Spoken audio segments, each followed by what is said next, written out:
Nasta'inu ala umuri dunia wa din. Allahumma salli wa sallim ala nabiyyina Muhammad wa ala alihi wa ashabihi ajma'in. Bapak-bapak, ibu-ibu sekalian, kita meneruskan kajian kita dengan kata kunci Alhamdulillah. Kita sudah 7 Alhamdulillah yang kita mudah-mudahan kita pahami isi kandungannya. Yang terakhir adalah berkenaan dengan doa yang kita sering dengar orang tua kita, nenek kita selalu menutup doa, da'wahum biha subhanakallahumma wa tahiyatu biha salam wa akhiru da'wahum alhamdulillahi rabbil alamin. Itu doa pada waktu orang masuk ke surga. Saking gembira, saking bahagia, walaupun tidak ada kewajiban untuk berzikir lagi, ya, karena kebiasaan berzikir itu menjadi darah daging kita selama di dunia ini, ya. Dan kunci masalah itu ada pada sikap kita terhadap pertemuan dengan Allah, ya. Kalau kita meyakini pertemuan dengan Allah, tentu kita berusaha semaksimal mungkin. Tidak ada lain, hanya 2 syarat pertemuan itu adalah falyamal amalan sholihah.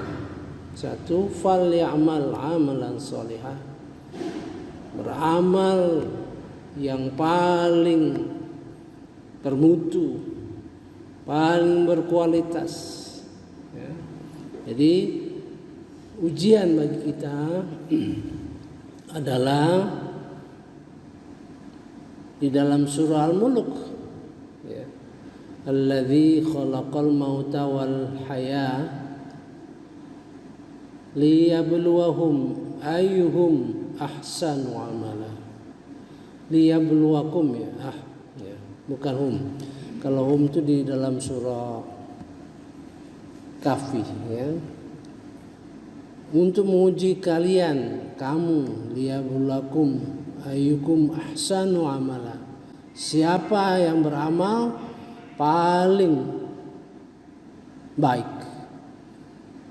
Jadi beramal yang paling baik adalah terus-menerus amal kita didukung oleh ilmu yang semakin hari semakin tekun, semakin hari semakin dalam, semakin hari semakin menjiwai, semakin hari semakin mendekati sesuatu yang lebih baik, ya. Sudah itu bagaimana kita tetap menjaga keikhlasan, ya. Keikhlasan itu bisa di awal, ya, bisa sedang berlangsung, bisa akhir. Jadi bisa rusaknya keikhlasan itu terjadi pada permulaannya, pada kelangsungannya, atau pada akhirnya, ya. Mungkin bapak-bapak tidak terpikir kalau kita misalnya amal ibadah kita tuh rusak setelah sekian tahun. Amal ibadah kita rusak setelah sekian puluh tahun, katakanlah. Misalnya kita punya ponakan atau keluarga dekat, ya.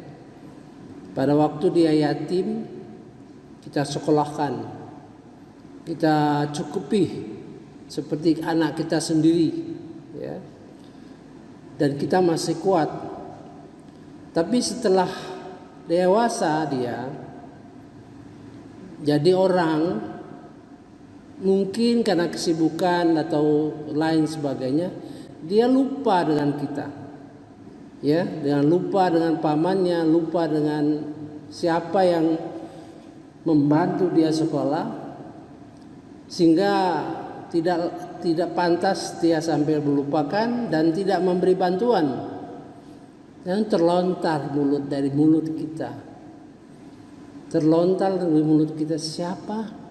siapa yang menyekolahkan dia? Tak tahu diri anak itu, rusaklah, ya. Harus kita betul-betul jaga, ya. Atau kita ngurus masjid ini, terlontar kata-kata dari ketua yang lama misalnya, ini nggak benar, ini saya nggak begitu dulu, ya. Itu harus kita jaga betul, ya, baik yang sedang maupun yang di awal, ya.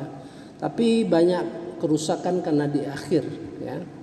Pada waktu kita tidak puas atau sebagainya, maka terlontar kata-kata yang menunjukkan kita keikhlasan kita tidak murni, ya. Mari kita lanjutkan ke 8 yang sering kita dengar juga, ya, di dalam khotbah, di dalam apa gitu, ya, yaitu dalam surah Al-A'raf ayat 43, ya. Pernyataan dari kita, ucapan kita, ayat 83. A'udzubillahi minasyaitonirrajim. Bismillahirrahmanirrahim. Wa qalu alhamdulillah, ya. Atau kita ambil wa qalu, stop. Alhamdulillahilladzi hadana li hadza wa ma kunna linahtadiya laula an hadanallah. Kita sering dengar, ya. Alhamdulillahilladzi hadana li hadza wa ma kunna linahtadiya laula an hadanallah. Alhamdulillah bagi Allah yang telah menunjukkan kami ke jalan surga ini. Kami tidak akan mendapat petunjuk sekiranya Allah tidak menunjukkan kami. Nanti kata kita pada waktu di tepi Araf, ya, di Araf dalam penantian untuk memasuki surga, ya, dalam penantian masuki surga, ya. Perkataan itu dilontarkan oleh kita. Alhamdulillahilladzi hadana li hadza. Segala puji bagi Allah yang telah memberi petunjuk kepada kami, ya. Seandainya wa ma kunna, seandainya tidak kami diberi petunjuk, linahtadi laula an hadanallah, kami tidak akan sampai, ya, tidak akan sampai ke tepi surga, ya. Jadi bapak-bapak, ibu-ibu, itu pelajaran bagi kita. Mengapa dibentangkan rahasia itu sekarang? Kita sekarang ini mengapa? Maka kita harus baca ayat-ayat di sekitarnya. Dari situ terbongkar rahasianya itu. Kalau kita yang kemarin, yaitu pada Alhamdulillah ke nomor 7, ya, itu terbongkar rahasianya 2 ayat sebelumnya, ya, yaitu orang yang, tapi caranya negatif di sana, negatif, ya, yang tidak mengharapkan perjumpaan dengan Allah. Jadi artinya Kalau orang yang nanti mengatakan da'wahum biha subhanakallahumma wa tahiyatuhum biha salam wa akhiru da'wahum alhamdulillahi rabbil alamin. Artinya orang itu memang ingin berjumpa kepada Allah Subhanahu wa taala, ya kan? Jadi kita sekarang itu kita tekadkan bahwa kita akan berjumpa dengan Allah Subhanahu wa taala dan harus mempersiapkan diri. Tidak ada lain adalah falyamal amalan salihah. Kedua, tidak mempersekutukan di dalam ibadah kita kecuali karena Allah Subhanahu wa taala, ya. Nah, sekarang kita lihat ayat sebelumnya. Ayat 42. Walladzina amanu wa 'amilus shalihat. Selalu diawali, yang dulu diawali dengan ayat innal ladzina amanu wa 'amilus shalihat, ya kan? Yahdihim rabbuhum biimanihim. Janjinya Allah pada orang yang beriman dan beramal soleh, janjinya memberi petunjuk, ya, sebagai Tuhan karena keimanan kita. Janji Allah itu, maka janji itu terus kita monitor supaya kita awas terhadap janji itu, ya. Berarti kalau janji belum terpenuhi, berarti ada masalah gitu, ya, di dalam keimanan dan amal soleh kita. Janji Allah itu pasti, ya, akan diberi petunjuk. Mengapa dia pakai Rabb? Petunjuk Rabb hukum. Artinya petunjuk itu bisa melalui jalur Allah sebagai Rabb, sebagai Tuhan kita. Dalam arti bisa melalui jalur penciptaan, ya, anugerah kepada kita, kepada keluarga kita dan sebagainya.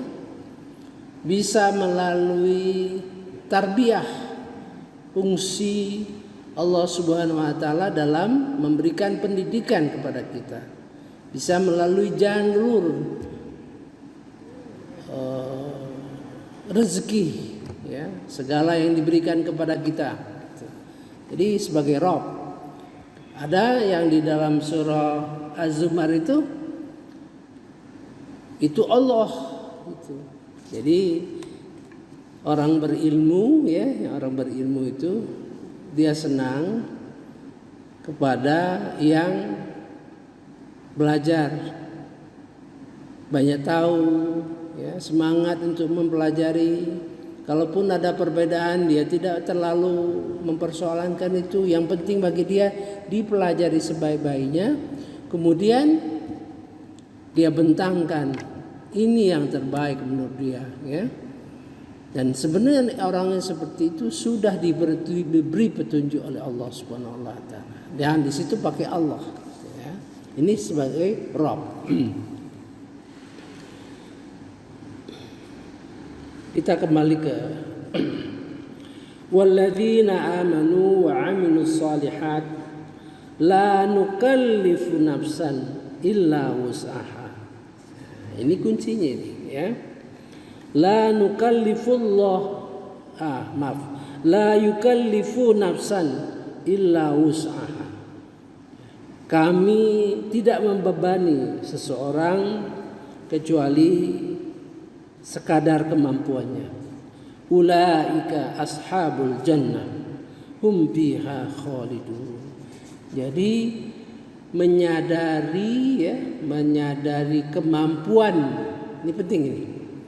Menyadari kemampuan di diri kita, ya.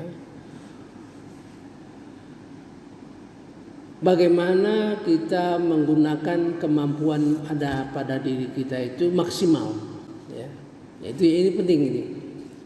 Jadi artinya untuk persyaratan masuk surga itu tidak terlalu berat sebetulnya, karena la nukallifu nafsan illa wus'ah, tidak akan dibebani kita sepanjang kemampuan kita. Ya. Misalnya terjadi perubahan di dalam fisik kita, ya, fisik kita. Mungkin tidak kuat kita berjalan jauh, katakanlah ke masjid, ya, mungkin karena fisik sudah nggak bisa lagi, ya sudah, kita ikhlaskan saja, ya. Jadi itu yang penting. Jangan lagi dipersoalkan, wah bagaimana ini gitu. Sepanjang memang itu kita tidak mampu, ya sudah gitu. Begitu juga mungkin kita dulu berinfak waktu masa muda, waktu masih gagah gitu kan. Infak kita kuat, ya, dalam arti materi. Setelah kita tua, mungkin infak kita tidak berupa materi yang kuat, berupa kemampuan mengolah, kemampuan memimpin, kemampuan menggerakkan masyarakat, kemampuan memberi contoh yang baik gitu. Terus kita, nah itu yang penting kita sadari, jangan sampai kita tertipu oleh iblis, oleh setan, ya. Tuh, jadi itu kuncinya, ya. Kemudian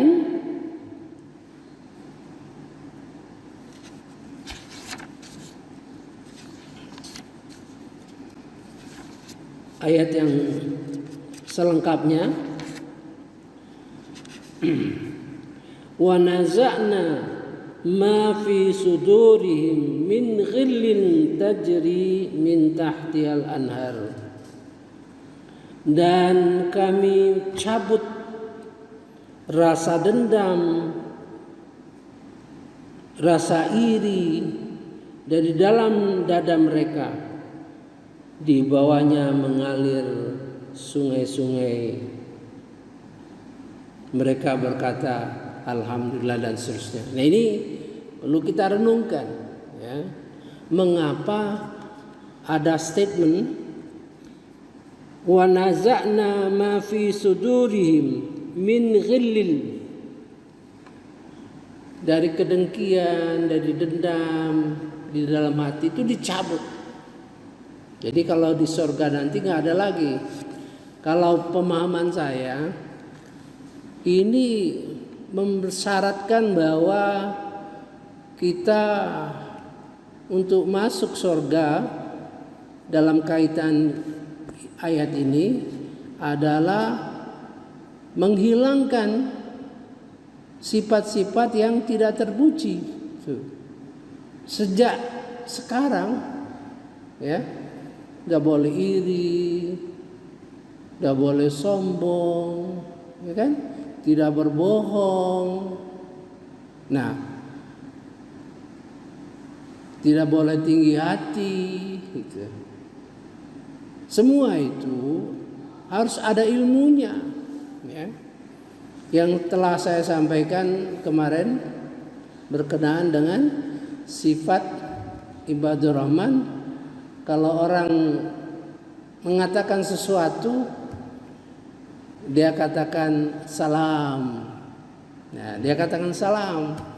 Itu karena dia tahu bahwa orang yang akan menyakiti dia itu dalam keadaan dipengaruhi oleh iblis, oleh setan, gitu. Jadi di sini mensyaratkan pada kita wa naza'na ma fi sudurihim min ghil, ya, dicabut dendam dan iri hati itu di dalam dada kita. Jadi pesan ayat ini, mari kita bersihkan dari sifat-sifat yang tidak terpuji, ya. Apakah itu sombong, apakah itu dengki atau tinggi hati, ya, pembohong dan sebagainya. Ini berarti mensyaratkan akhlak yang baik, ya. Itu. Kita lanjut ya. Laqad jaa rusuluna rabbina bil haqq. Sungguh telah datang para rasul Tuhan kami dengan benar. Ini kedatangan Rasul sallallahu alaihi wasallam. Dan diseru wa nudu an tilkumul jannah, dan diserukan kepada mereka, itulah surga, uristumuha bima kuntum ta'malun, telah diwariskan untuk kalian karena apa yang kalian kerjakan. Ya. Kita sampai pada posisi diwariskan, ya. Kata-kata diwariskan ini ada berapa tempat? Satu, sekarang diwariskan jannah, kemudian diwarisi Al-Quran, kata-kata itu, ya. Jadi nanti besok kita lanjutkan berkenaan dengan ayat-ayat selanjutnya. Ini cukup panjang ya, supaya kita dapat pengertian, ya, sehingga tidak segampang itu. Nanti ada dialog antara manusia yang masuk surga dengan manusia yang masuk neraka, itu ada dialog, ya. Dialog itu melambangkan sesuatu yang terjadi di dunia ini, ya, jadi pelajaran bagi kita, ya. Jadi kita ya memang dialog yang perlu kita. Satu yang penting ya, yang penting dialog yang terakhir, yaitu orang-orang yang menjadi agama sebagai permainan dan senda gurau. Ini penting bagi kita. Jangan dijadikan agama itu, apapun ajaran ini, dijadikan senda gurau atau permainan, ya. Misalnya guyon-guyonan. Kalau lagi kecil tuh apa tuh? Inna atau inna kal kausar pas masalah puasa, ya. Yang dijadikan guyon-guyonan itu berbahayanya akan ditipu oleh setan, ya, sehingga dia lupa, ya, karena guyon terlalu banyak main, jadi tidak serius. Seperti bersalam juga, ya, kita sering dengar Assalamualaikum warahmatullahi wabarakatuh. Ini kurang keras ini. Mari bersama-sama. Saya kira tidak perlu itu, ya. Kalau kita pahami bahwa mengucapkan salam itu mengandung doa. Assalamualaikum warahmatullahi wabarakatuh. Ada 5 yang saya sampaikan, yaitu doa semoga mencintai Al-Quran, menghayati dan mengamalkan. Kedua, mudah-mudahan mendapat rahmat. Ketiga, kalaupun ada salah ya segera bertobat, perbaiki, ya. Sesungguhnya Allah itu Maha Pengampun dan Penyayang. Dalam diri doa seperti itu, apabila saya mendapat feedback, waalaikumsalam, artinya doa yang saya sampaikan dalam hati itu kembali ke saya, ya. Saya kira cukup. Subhanakallahumma wa bihamdika asyhadu an la ilaha illa anta astaghfiruka wa atubu ilaik. Wassalamualaikum warahmatullahi wabarakatuh.